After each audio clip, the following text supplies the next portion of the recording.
भविष्य में सिलीगुड़ी शहर मेट्रो सिटी बनने जा रहा है और इसी सपने को साकार करने के लिए नगर निगम द्वारा वैद्युतिक तार को भूमिगत करने की कोशिश किया जा रहा है।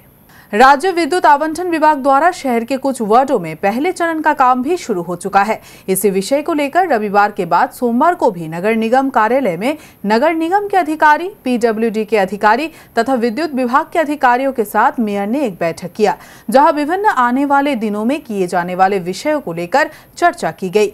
वहीं मेयर ने बताया कि विद्युत विभाग के अधिकारियों द्वारा दी गई जानकारी के अनुसार दुर्गा पूजा के पहले ही पहले चरण का काम समाप्त हो जाएगा। कई सड़कों पर भूमिगत केबल बिछाने के काम में काफी परेशानी हुई। पानी का पाइप, विद्युत का तार, यहाँ तक कि गैस लाइन भी एक ही साथ मौजूद रहने के कारण काम करने में काफी परेशानी हुई, जिस कारण से गैस लाइन में जो लोग काम कर रहे थे उन्हें बैठक में बुलाया गया था, लेकिन वे लोग अनुपस्थित थे। नगर निगम की ओर से उन्हें फिर से बुलाया जाएगा। কানেক্টিং রাস্তা তো অর্ধেক আমাদের করে দেওয়া, এখনো যে এই জল নিকাশি ব্যবস্থাটা করছি লেক টাউন দিয়ে মা ক্যান্টিনের পাশ দিয়ে, সেটা রেল বাধা দিয়েছিল। রেল করছে না, আবার আমাদের কাছেও বাধা দিচ্ছে। সেটাকে বাধা ছাড়িয়ে কাজটা করলাম।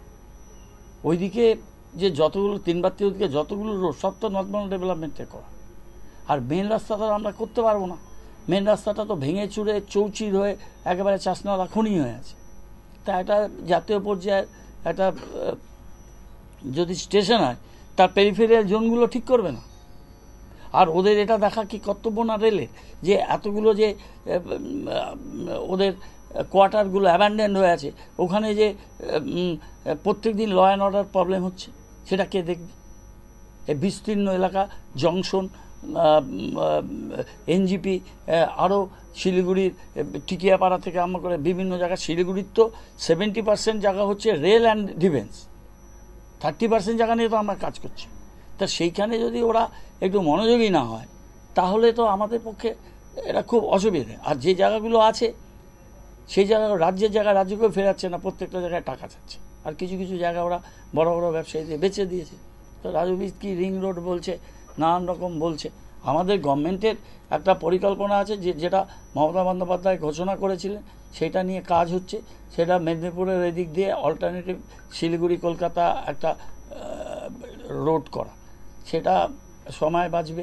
সেইটা পরিকল্পনা একটা নিয়েছে, এটা মুখ্যমন্ত্রীর স্তরে ঘোষণা হয়েছে এবং এটা নিয়ে আমি কিছু বলছি না, কিন্তু সেটা একটা ভালো স্তরে আছে, সেটা কলকাতা থেকেই বলবে।